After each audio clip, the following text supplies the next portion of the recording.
Hello and welcome back to the channel. Thank you for joining me in another of my wonderful interviews.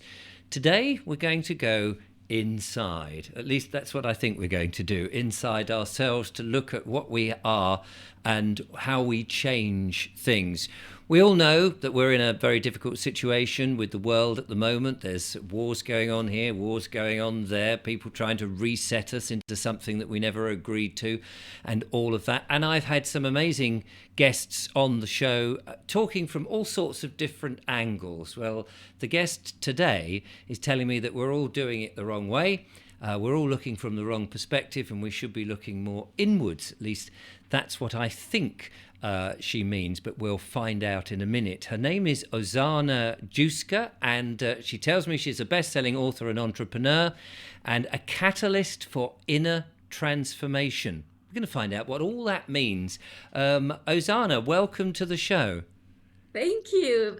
Thank you, Richard, for the introduction, and thank you for having me here. And I will repeat what I said to you in private, that I do appreciate you because on your show, you go from any angle possible to look at whatever is happening and whatever solutions from everything that comes to you, which is absolutely fantastic. You're not narrow-minded like a lot of people. You're curious, so sky's the limit.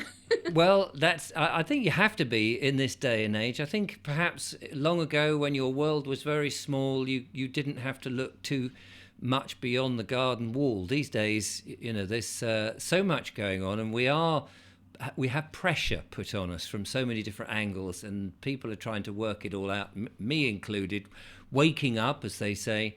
So thank you very much for those kind words. So you say you're a catalyst for an inner transformation. Now, I said to you just before we recorded, is this spirituality? And you sort of said, well, it's more quantum physics. So maybe we could start there, and you could tell us a little bit about what the difference is then between spirituality and quantum physics. Well, obviously they are interlinked. Right. I the way I would see it, which might be completely wrong, but that's my interpretation. Spirituality is going within, connecting to a higher power, which you don't quite really understand. And most people think spiritual people are boo-hoo-hoo, woo-hoo. They don't really understand. They think they are like flying somehow, somewhere with their mind.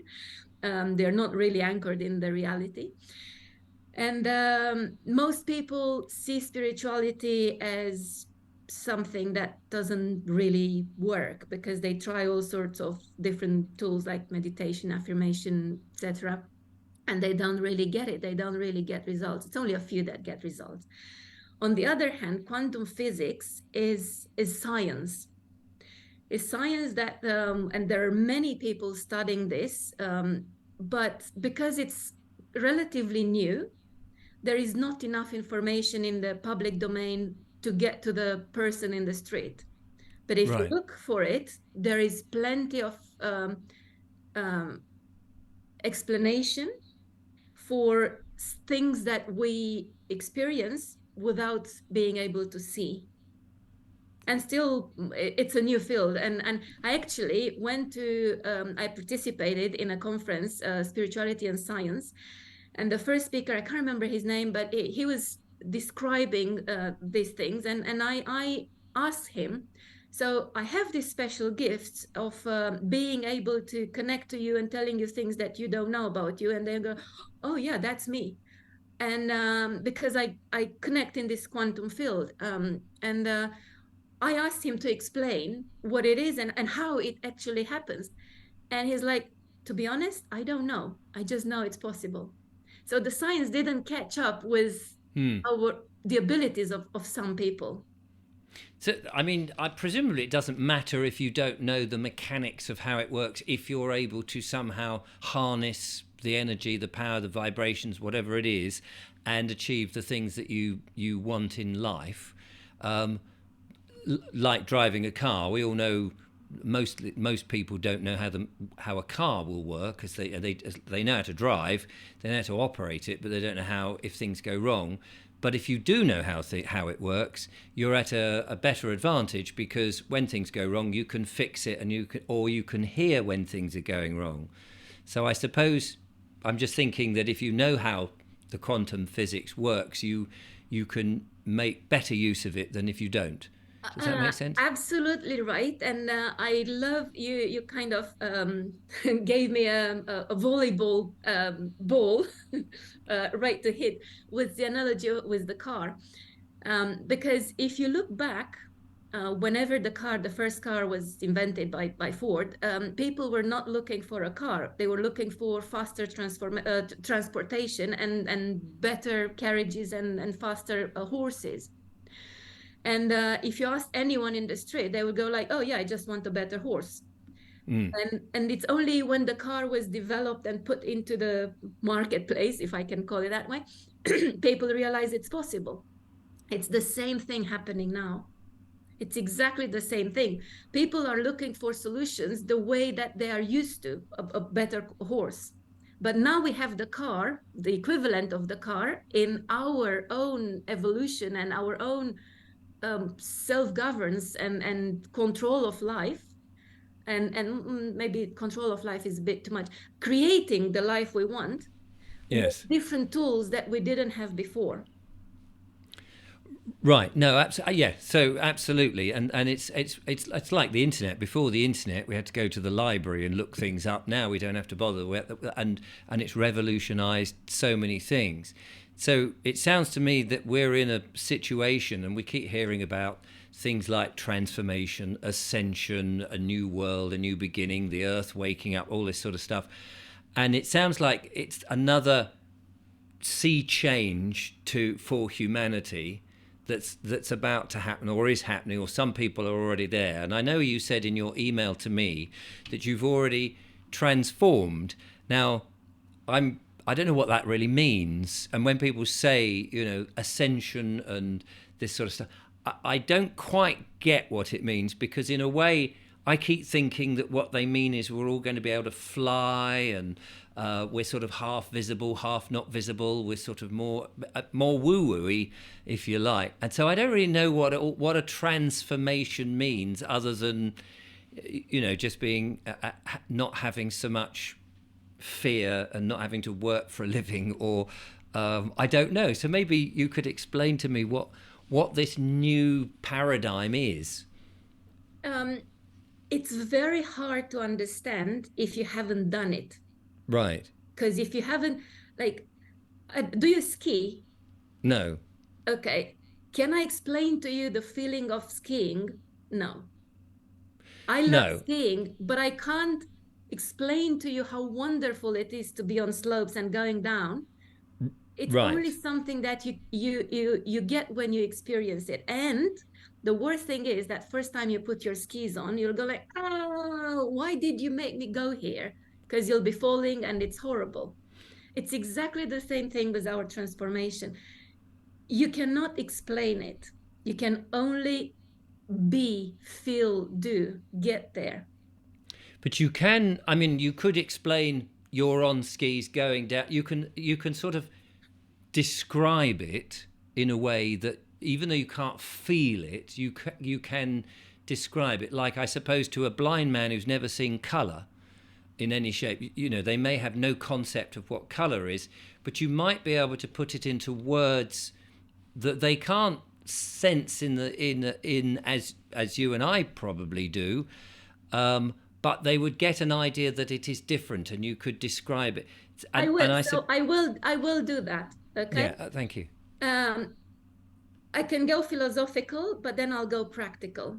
Yes. So philosophical, imagine that when let's say you are in New York and you live on the ground floor, right? So you get in and out of the building, you go around, and all you can see is just the shops and whatever you can see from ground floor.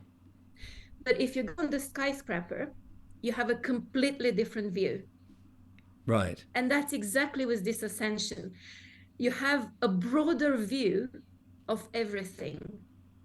So, for example, um, I separated a while back, and basically that's what pushed me into searching and into my process, because the pain was too big to handle, too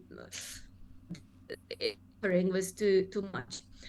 And my former partner, life partner, and the father of son, asked me to put two of his wills in my garden, and I accepted. And he said, "Oh, just 2 3 months."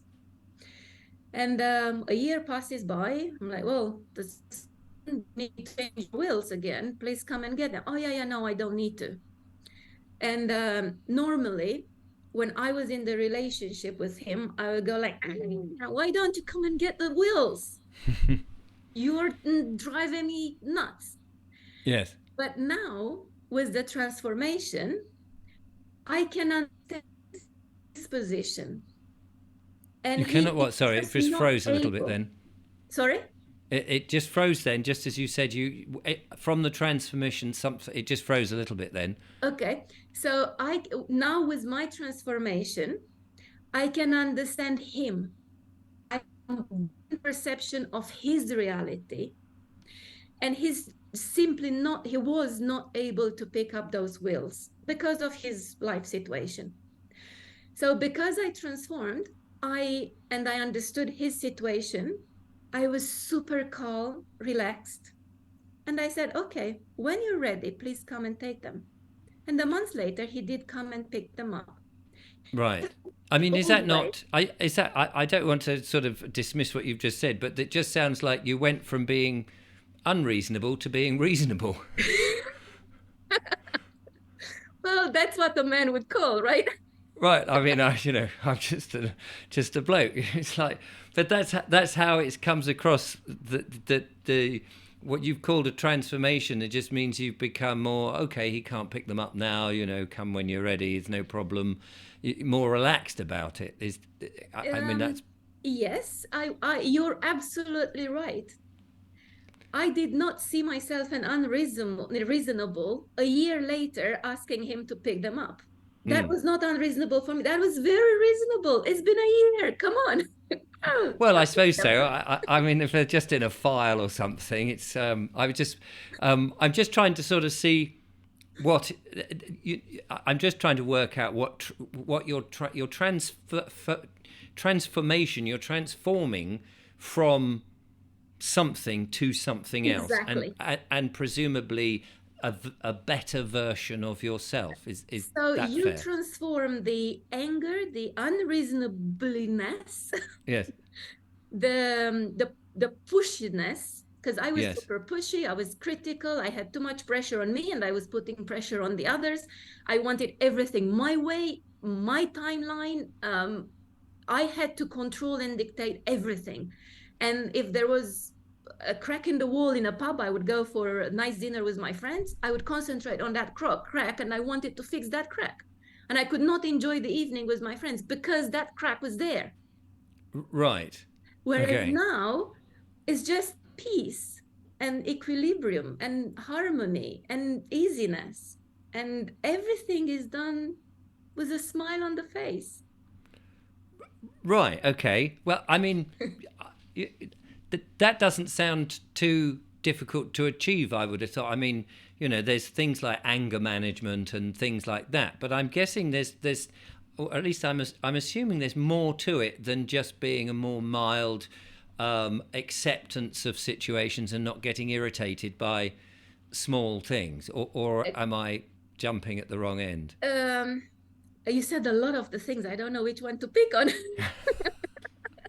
Well, just that thing about Anger management. I even had a client the other day, and in a session, it was actually a week ago, in a session, I could see it was the third session with her. And I could see like we were really going deep, and she was very relaxed and calm, apparently. And I could pick on this. And it was like opening a box with worms that were getting out. And I said to her, "You appear very calm and relaxed, but underneath, it's a lot of angerness." And she said, yes, I learned anger management a while back from a psychologist. Now, that's the old way. You learn anger management, but what happens is that the anger gets suppressed. And it's like eventually it explodes. Right. And So you that's sort of exactly, disguised it rather than cured it, if yes. that's, yeah. You put the garbage under the carpet, but eventually it gets smelly. Yes. And that's exactly what's happening right now. The garbage is smelly, and the pressure inside is exploding in people, and it's provoking the things that we experience and we see happening. Okay. So now you spoke about there's changing of the planet energy. You spoke again. This is before we came on, so you gave me some pointers. And talking, I'm just looking at the notes I wrote. New souls focusing on the soul rather than focusing on the mind. I think you said. So sort of want to get into that because the when I've looked at videos about quantum physics, and they talk about how everything is very small and actually nothing is still, it's everything vibrates, and then you talk about the mind, and people talk about manifestation and making things, and it all seems very magical, if I can use that. And people are saying, "Oh, I'm focusing on making materializing a new home or a new car or a new partner or just 10 quid to go down the pub. I'm trying to materialize something. Are we still talking all of this kind of thing? Is this part of what you do and you It, talk about? it, it is in this area. And I'll give you another example. I'm focusing on materializing my partner. So my mind is like, I get the right, Mr. Right, Mr. Right, Mr. Right, Mr. Right. And I have 2 pages of bullet points of my Mr. Right. And I'm going on dating and I'm going to clubs and I'm going on the streets and I'm looking and Mr. Right doesn't show up. And Oh, then, I'm sorry, Mr. Wright. Could you hurry up, please? so why? Yes. Because my mind is going forward towards what I want, but the energy behind it's like something is holding me back. And what's holding me back is like, no, there are no good men not good men anymore. All good men are taken. No, I can't find a man that makes good money and takes care of me and takes me out and dresses well and does this and have this and no, it's impossible. uh, every time I get into a relationship, he dumps me, or something happens and the relationship goes away. Um, no, no, no. At this age, all men have baggage. They have a lot of stuff to deal with. It's all these programs. These are Mr. Smith in Matrix.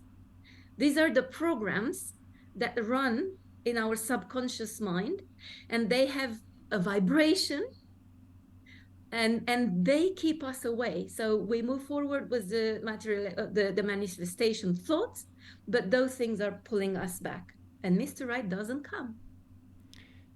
So is that because you've got your intentions that you want Mr. Right or a new house or whatever it might be, and there's this, as you say, the old program is running saying quietly that you can't quite get rid of, this isn't going to happen because, and Exactly. and You don't and deserve, you cannot do, you're yeah. afraid that once you get it, something happens, and you're too small, you need to be invisible, because of experiences that we've had in this life, because of what we've inherited from the parents, and also because of what our soul carries. And Right. that's why now it's again one of the reasons why we are in this mess, is because we need to understand that we have a soul, and the soul has memory, and in that memory there are good bits and bad bits, and we need to deal with the bad bits. Those bad bits come and create the reality we live now. So it's so. I'm just trying to work this out. So are you saying that it is possible for someone to find Mr. or Mrs. Right if they deal with the soul bit first? Yes. So it's not like you're saying, no, no, this will never happen, hard cheese. Stop wasting your time. You're saying there is a remedy to this. Exactly. And I tell you, I was in that situation, like I want Mr. Right. January 2019, I separated from my previous partner and I just couldn't find life. I just couldn't see life without him because we've been together for 12 years, even though the last 2 years were not very good. And I didn't know if I should be staying in London. I'm in London now. I'm from Romania, or go back to Romania. I have a kid that I had to take care of, and I had no money. My business was not working anymore. I had nowhere to stay, and I was unemployable after being an entrepreneur for 15 years. You can't just get a job. So No. basically, I had all Too the busy telling them how to do it, aren't you? Sorry? I was going to say, if you're an entrepreneur and you get a job, you're too busy telling them how to do it correctly because they're all doing it wrong. True, but you can't accept someone to give you orders. No, exactly. That's what I mean. And I can't wake up in the morning every day as they want me to. Right. I want to be flexible. So that was January 2019. And that's when I told you I started searching. I started working on myself to transform something. I had no idea what it was. And September 2020, it was pandemic. I came back after a really nice holiday in Romania by the beach because I rented a place there and I spent the whole summer there. And I came back with a list of, as I said, 2 pages of small bullet points of the Mr. Right. And everyone was like, no, you can't meet that person. It's impossible. You have too many requirements. With an app installed on my phone. And within 4 or 5 days of me being in London, I met him. Wow. Yes. He came to my house in my garden and we're still together. Oh, that's fantastic. And there were only 2 things on that list that didn't have. Millions of pounds. No. He needed to have some, right? They needed to be financially comfortable. I'm an entrepreneur, and I live a good living, right? So yes, I was being facetious. I was just joking, but yeah. So just again to recap, in the past you've said that you know this trying to find Mr. Right, and so something's happened that in your sabbatical away in was it Romania? Romania, yeah. On the beach there, something happened to you that enabled you to do that inner work that corrected your soul or dealt with the soul. It's not something randomly happened. I worked on myself with an energetic tool. Yes. I transformed all these programs one by one into energy that creates. Right. So that's the key, to transform these programs in something that you can use to create what you want.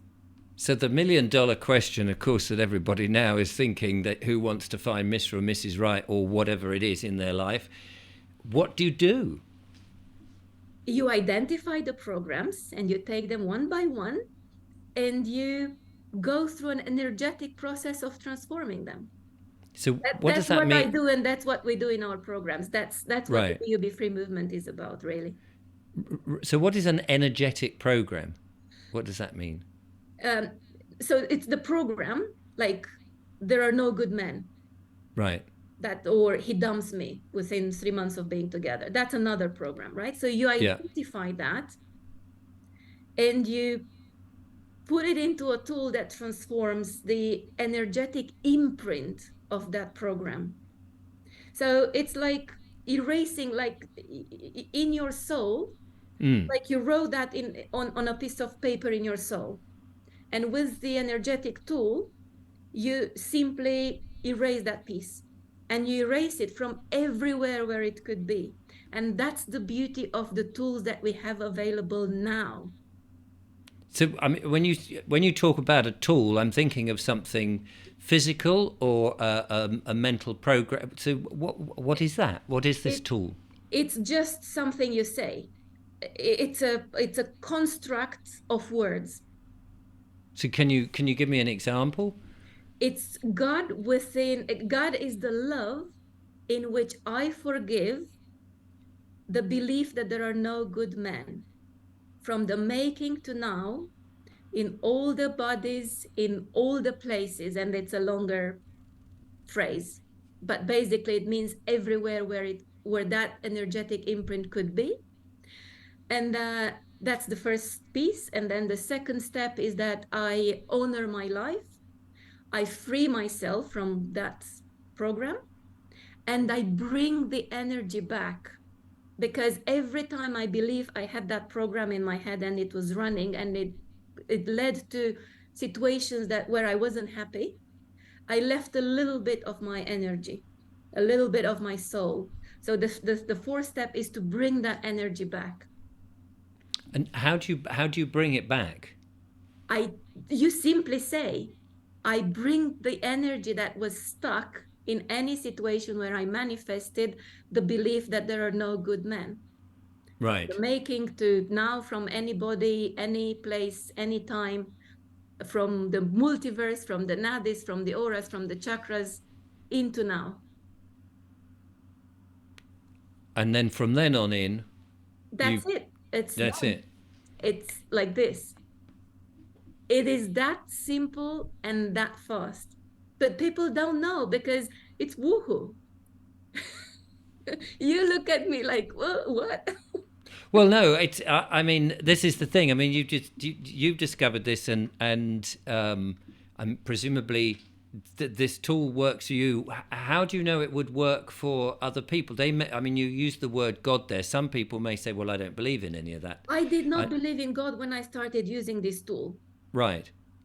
And I still don't believe in the God that the mainstream media God.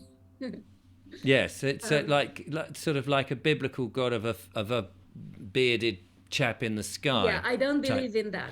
God No. is in every single one of us, but you need to understand it's basically energy and it's power, it's divine power, it's the source that made you, and it's Yes. within you. I had no idea what that meant. I just got it from my mentor. Um, it's basically in January when I had this problem.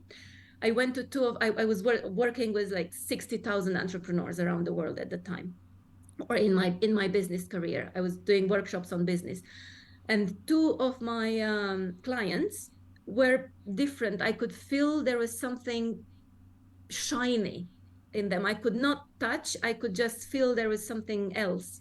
And I went to them and I said, hey, I'm in trouble, help me. And before, I didn't understand what they did. And went through their programs, and one of them gave me these 4 steps. It was not a tool at the time, it was just like, oh, but just say this. And because I was desperate, and I just said what she said, And are and you it saying worked. it with any? Are you saying it with belief or power or energy, or are you just sort of saying it matter of factly as if, or does it not matter? um, it If you do it with belief, it works faster. if Right. if you disregard it, it takes longer, but it Yes. works regardless. So you're effective. So you're effectively just allowing yourself permission to get rid of these programs that are running in the background, and then you've got to believe that they've stopped, presumably. You don't have to believe they stop, they actually stop. We have Right. hundreds of people in our programs now, and the transformation is inimaginable. Unbelievable. Unimaginable. Right. Oh, okay. They So work if you do it, of course. yes, yes, and it presumably only takes a few minutes to do it. um, yes and no. Oh, okay. So at the very beginning, it takes maybe half an hour for one. And then after you clean up the first mess, the first yucky piece, then it's quicker, because you can then transform the energy quicker. But initially, it's like you start running, right? Mm, The mm. first run, you do 10 minutes, it's hard. But after a while, you run for an hour and it's easy and you like it. It's the same thing. It's a little bit of training. And that's one way. The other way, when I do now private, I discovered I have these gifts to, as I said, to connect with the person in the aura. I can read, I can identify these programs, and I remove them in 30 seconds. I go So to the look, root. so looking at me, I mean, I'm not asking you to do something that you would normally be as part of a, you know, a client relationship or something. But looking at me, are you able to see an aura over Zoom and things like that?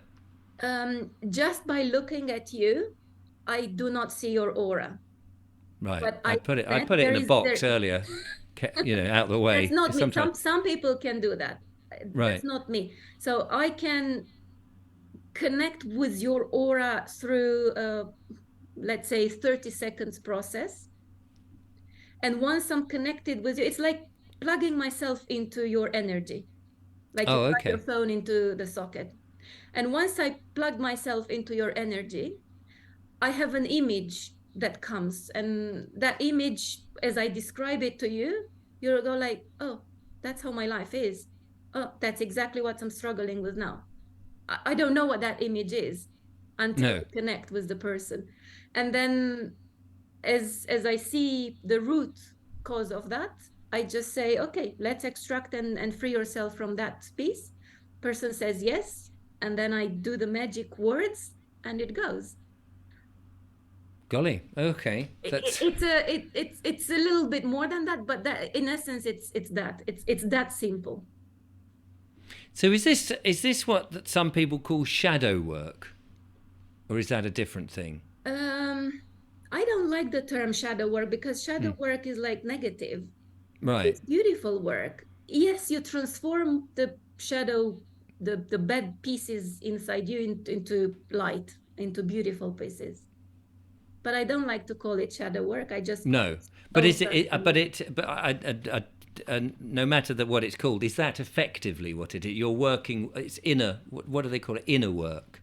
You're Yes, working. Yes, it's inner work. Yes. inner work. Okay. Now, in your email to me, you talk about that we needed the pandemic in order to wake people up and get people to a state where they are all looking for answers and things. Is that right? Yes, it is. That's my belief. Yes. I mean, I've Because heard this a people, lot from different people saying that it was necessary that we had this, even despite the fact that obviously many people have died, which is very unfortunate, of course, tragic, really. yeah, Be- that's unfortunate that that happened. And the reason why that happened is because we have in our consciousness as humans sacrifice. So we operate with the consciousness of sacrifice, which again we have from our many generations back, right? You know that people have sacrificed children for things and the spiritual rituals, and that sacrifice consciousness is still today. right, but you Every wouldn't want single to. one of I us. mean, an upstanding, honourable person doesn't really want to sacrifice anything. And they do. Every single person sacrifices something, and I can give you examples. Go on then. I sacrificed myself I sacrificed my relationship for my career, for money, and for my business because I put too much into my business, and that's the reason why my relationship got destroyed. But And I if you were to didn't flip that, understand. if you were to flip that round, you could also say you sacrificed your business. If you hadn't done it, you could then say, well, I sacrificed my business for my relationship, so that actually you then spent more time on the relationship, and then the business might have failed. Exactly, because because we believe, most of people, that's not for everyone, Yes, we believe we can't have both, and that's another program that runs right. for Oh, Mr. okay. Smith. But you, but that's not like sacrificing somebody's life, which the pandemic has done. That the pandemic took everything that we have to the extreme, and that's why we need, one of the reasons why we needed a pandemic was to show us what was inside us. Everything that was happening is in us. but we can't see it that way. It's easier to say, oh, Mr. Bill Gates, Mr. Rothschild, Mr. Cabal, Mr. Blah, they are doing all these bad things. But it's our consciousness that has created everything. They would have not been able to do what they do if we didn't allow, but we didn't know. It seems extremely unfair that whoever has created us has made us then in this sort of situation where we can allow these people to do stuff nastily to us and not let us know that we had that ability to stop it.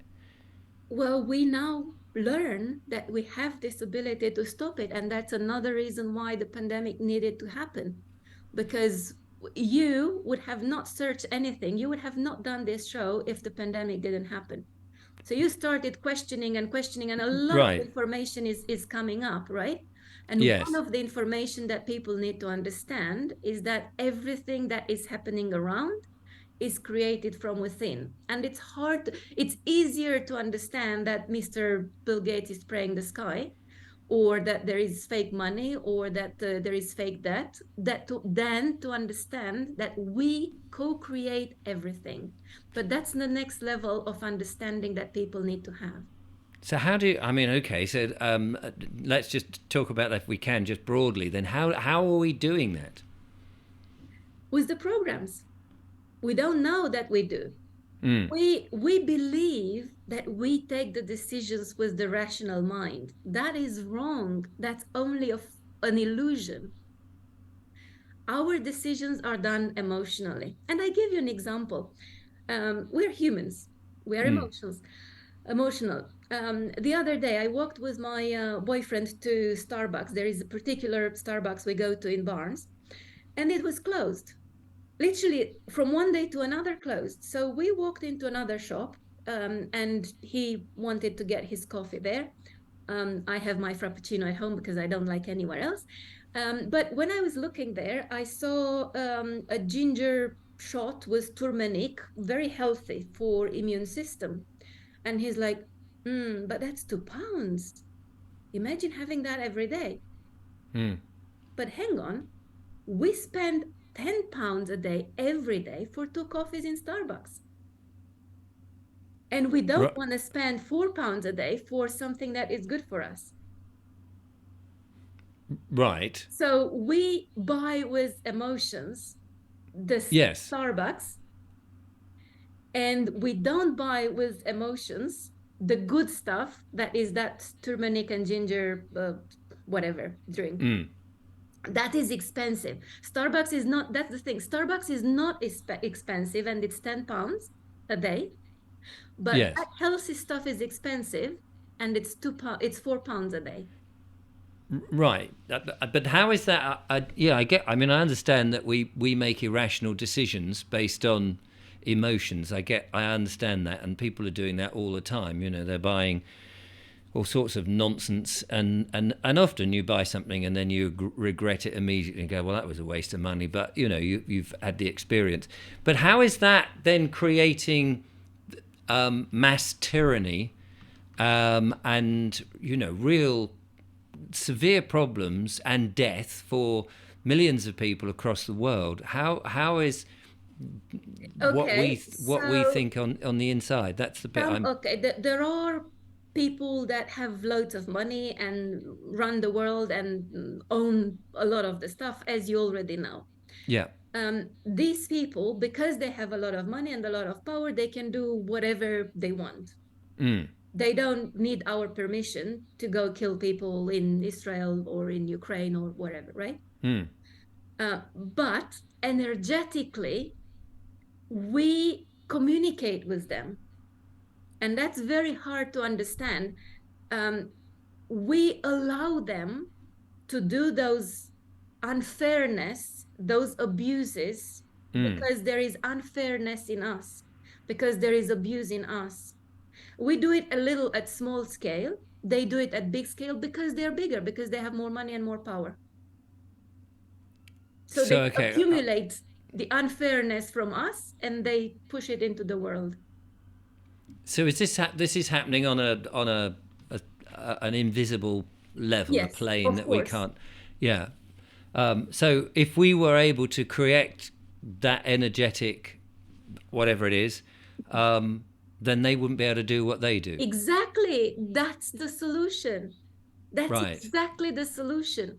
I'm not saying don't get out of the system or don't do this schooling or don't do growing at home. Whatever remedies that you've had on your show are amazing and they Hmm. work for whoever wants to do them.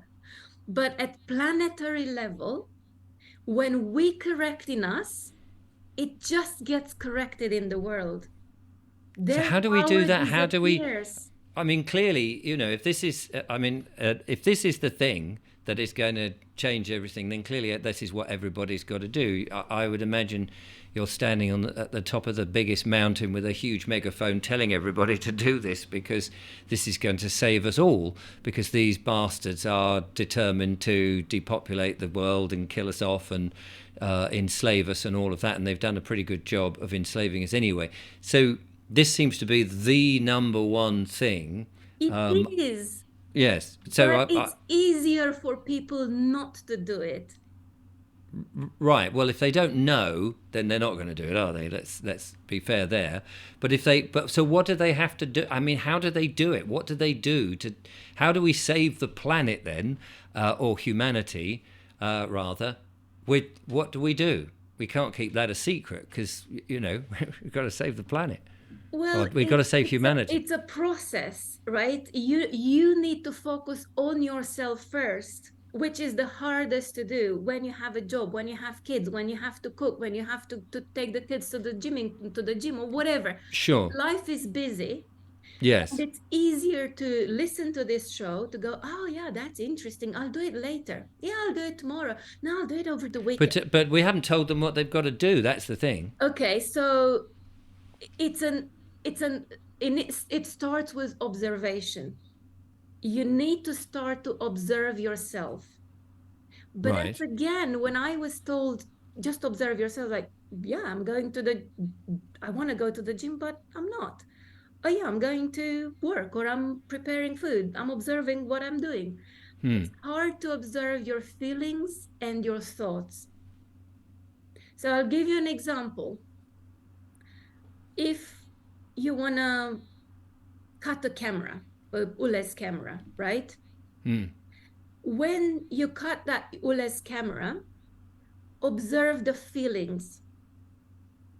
There is anger. Maybe you can't breathe. Maybe it's fear. Maybe you're afraid that they'll catch you or you fall from the pole where you cut the camera, whatever. Observe the emotions, observe your thoughts, observe your feelings, and then give love and compassion to them. You can just simply, at intention, set the intention to connect with your source, with your God, with your universe, with the creator. Relax, breathe, and just say, I'm giving the example with that guy, right? Based on what I said. So I'm breathing, I'm focusing on the heart chakra, on the solar plexus, which is just below my belly button. And I give compassion to myself. I'm so sorry you're angry. I'm so sorry they're doing this to you. I'm so sorry there is so much unfairness in the world. I'm so sorry they have so much power. I'm so sorry they disappointed you. I'm so sorry they killed so many.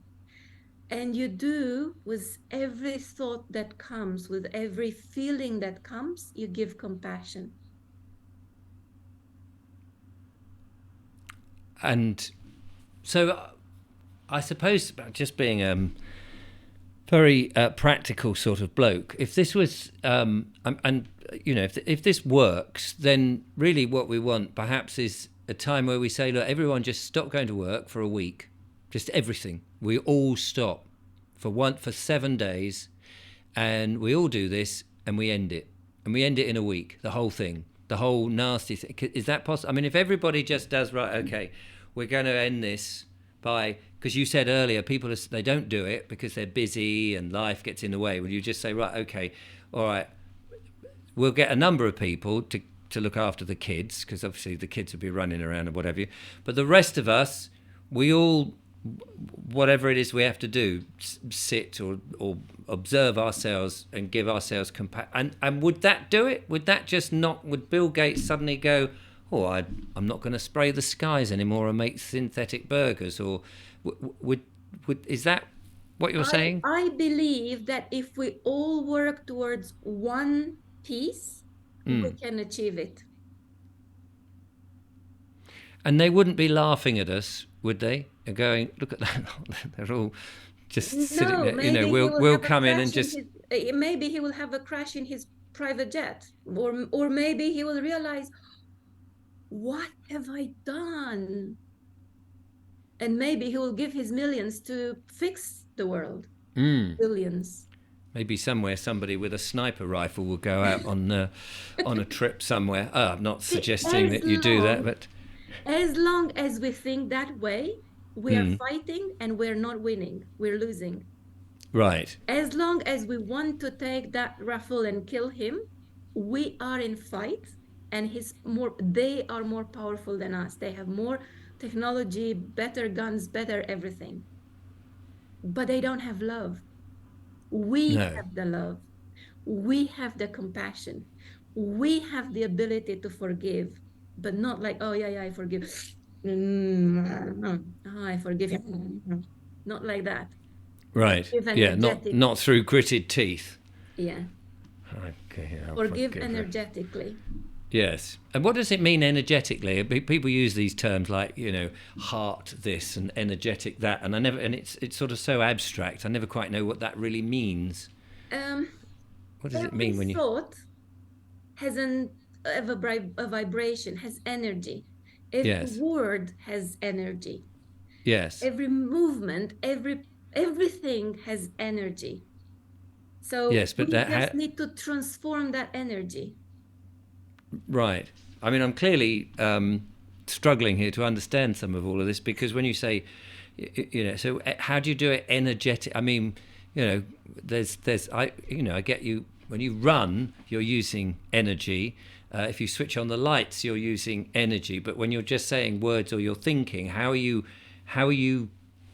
giving it what? So with this compassion that I just explained earlier, you tap into a frequency, and this frequency transforms. It's very hard for the logical brain to understand. Yes. But your soul knows. And if you do this, most of we run programs with this, and I do private sessions with this kind of tools. When I use this kind of compassion and love type of tool, most people have tears, because at this level, at brain level, they don't know they've been harmed in the past, but their soul knows. And when you give compassion to the soul, something is triggered inside you, unless you suffered so much in the past that you block yourself, that you just build a shield protection so you don't feel. And that's happened to most people that are super brainy, super logical, and make loads of money and achieved loads in business and career. So they are the hardest nut to crack. Yes. I mean, I imagine that most people have had some hardships and some, you know, disappointments and things, and they've dealt with it in lots of different ways, whether some of them have just buried it because if they keep looking at it or experiencing it, you know, if they've lost a child or they've lost a limb, or, you know, something's happened to them, or they lost all their money, or they've just been in physical pain for a long time or whatever, and then they've sort of either living with it or they've buried it. There must be millions of people in this that makes it very difficult for them to kind of come to terms with what you're saying and just say, well, I just say a few things, or I just feel in a certain way, and it's all gone? How do you? I mean, if you've lost a child, especially if you've lost a child in a difficult way, without painting any pictures, it must be difficult to get over and or forgive. I mean, if you've lost somebody through the pandemic, which was manufactured and caused somebody to die, you know, it's very easy just to go, well, you just forgive them and it's okay, and you go, well, actually, I don't really forgive them because it was completely unnecessary for them to do that, and I, you know, my partner, my father, or my sister, or whomever, they were innocent in all of this. I am in that situation. I lost my father to COVID in hospital with remdesivir.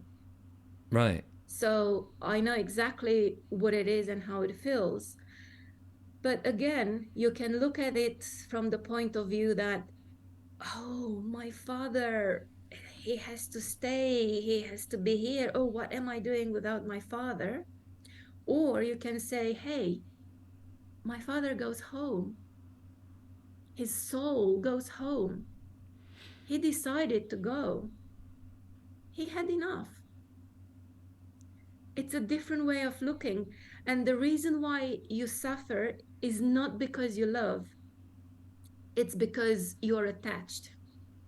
When Mm. you love without attachment, you you feel sad for a little while, but you don't suffer. Attachment makes people suffer, not love. Right, and I can see that people who perhaps become detached can then perhaps either be accused of not caring enough, or you go, well, you know, okay. I mean, I'm in a situation where, for example, my children all have had this medical intervention, and I have grandchildren who I believe have had medical intervention. They could all die, and I have to live with this notion. Now, I'm very attached to my children, of course, and if they were to die as a result of Bill Gates and his mates, and their little experimental drugs, which they've been working on for donkey's years, I would lose pretty much everything that would be connected to me going forward. And, you know, I would be very upset, of course. But if I said, oh, well, it doesn't matter, they've all gone off, you know, the spirits have detached, it would be very callous, wouldn't it? Um, with the logical mind, you're absolutely right. But at soul level, the soul comes here with a purpose. We just don't know this. We end up working in a job because that's how the society pushes us. But the soul has a mission, has a purpose. Most people don't understand and never live their soul's purpose or mission. And there are souls that come for a short period of time, and they come to give lessons to the people around. And I tell you, I have many clients in programs and in sessions that lost someone dear. The pain was too big, and they started working with me or in programs because they couldn't handle it, like I did. I Mm. My partner didn't die, but I lost him. It's the same thing. I know how it feels to lose, and it's hard. It's very painful. And that's pushing you to, well, you can either go drugs or sex or abuse your body or whatever, or you can go and do this work, and then you start healing at soul level, little by little, and then you start to understand more and more.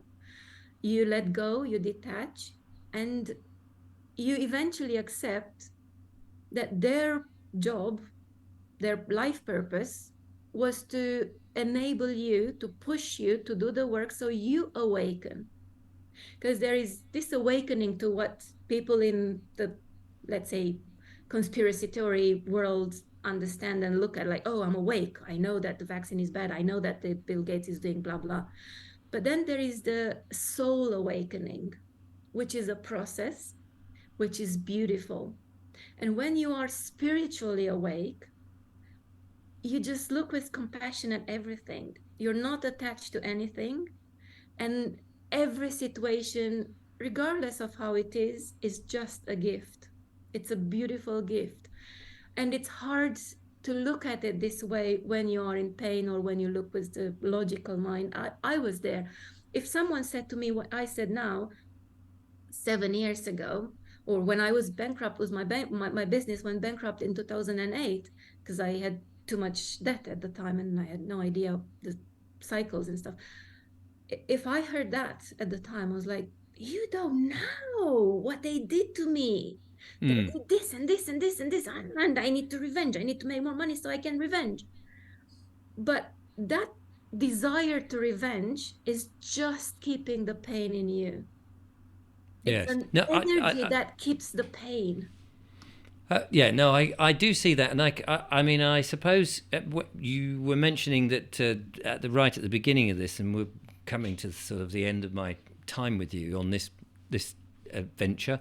We're talking about spirituality and quantum physics. The thing is that the way I have in my little journey, individual journey that I've been on all of this, I see, I mean, I actually hear a lot of what you're saying and I can understand it. And so some of my questions are the questions that I feel an audience, maybe slightly skeptical audience or an audience in the logic brain is likely to ask. So I hope you haven't taken that the wrong way. But I almost feel that we look through our eyes, that we're this nameless spirit in this physical body, that actually everything around is all kind of theatre. So even though you've got friends and family and stuff, they're all just players in this. And although they might have nasty accents and things, and you think, so it's like watching a film. You know that the real actors don't actually get hurt.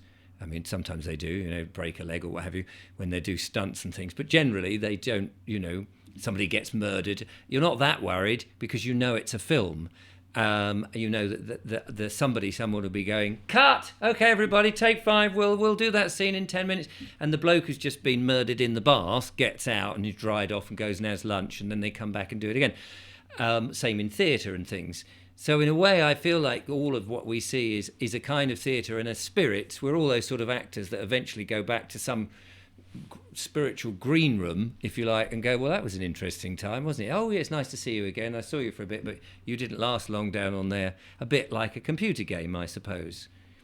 You're absolutely right, and I'm very happy that you did this analogy. In fact, I even saw a movie. Can't remember the name, but the movie was in the game, and one guy goes like, hey, I don't want to live this life. An NPC, which my guys, my partner and my son explained to me that they are non-playing character, they are like decoration there. So an NPC goes like, hey, I don't want to live this life, I want to be with this woman that I fell in love with. Love again. And you feel like there is something above that pulls the strings, and actually there is. It's the soul, but we don't get it because we are in this reality and we believe this is all, and it's not. Mm, And yeah. but in order to understand this, it's a journey. It can't be done in a video or in 5 minutes. No, absolutely. Well, listen, I appreciate going on part of that journey with you to scratch below the surface a bit and get an idea. If people want to find out more, I know I've got your website here. I think this is the one, the bigger picture, is it? It's bubefree.club. Oh, yes, there we go. That's the movement I've created because it's all about being yourself. And I'll put the link in the description so people can go and check it out. Yeah, the website shows up in Romanian because most of the programs we do are in Romanian, but you can click English and you'll have the English version as well. And you can have a session with Fantastic. me or get some tools there. Brilliant stuff. Well, it's been an absolute joy, Ozana, to talk to you and understand a little bit more on this journey. And I think we're all on a journey of some description at different levels, trying to work it all out, and hopefully we can work it in time to push back particularly against these people who are trying to sort of finish us all off. On an end note, do you think that we can defeat all of this? We have already done it. And that scares them most because they know they know their time is up and we've Right. won, but we don't win a fighting battle. We win the soul battle. Right. The battle of the soul. Yeah. Well, we'll leave that on that enigmatic note there, Ozana. Thank you so much for being a wonderful guest on the show. I have to get you back to explore more on Can another I, occasion. can I ask you one question at the Of end? course, yes. What was your biggest My biggest take take from from this call? oh golly, I've got to think about it because on one level, of course, I'm flying around thinking technically about is this filming all right? Have I got this done? So I'm sort of what I tend to do is think about what we've spoken about in an interview after the event. But I think my biggest thing is trying to understand what people mean by ascension and transformation, because I don't I still don't get what that means, because I feel that the version I have in my head, the romantic version, is not matched by what people say. The romantic version is this incredible manifestation, what you need, that you can live a nice peaceful life, and everything goes very well and all the rest of it. But it seems like that's just a romantic version, and the reality doesn't seem to quite, or nobody's managed to sort of get me to go, this is how you do it 100%. I'm still trying to figure it out. But Can I have another go and explaining it? go on then. So imagine inside you Yes. there is a bag with stones. Right. Those stones are heavy. They prevent you from moving fast and jumping and doing the activities you want. And as you remove one by one, you feel lighter, you feel better, and you can do more and see more and enjoy more of the life. So the transformation is literally removing these stones in logical world. In Right. reality, you identify the stone could be an attachment or many, could be a belief or many, could be an emotion of many, could be a desire, could be a need, could be a conditioning, could be different things. And you just need to understand, identify them, and you don't really remove them, you transform them. But it's like taking them Yeah. out from your bag. Yeah. That's it. That's the transformation. Right. Okay, let me dwell on that one then. Let me dwell on that. Brilliant stuff. Well, thank you so much. It's been fascinating to chat. I hope the audience out there watching have got something out of it. I'm sure you have, and it's been wonderful. Thank you so much. Really enjoyed it. Thank you too.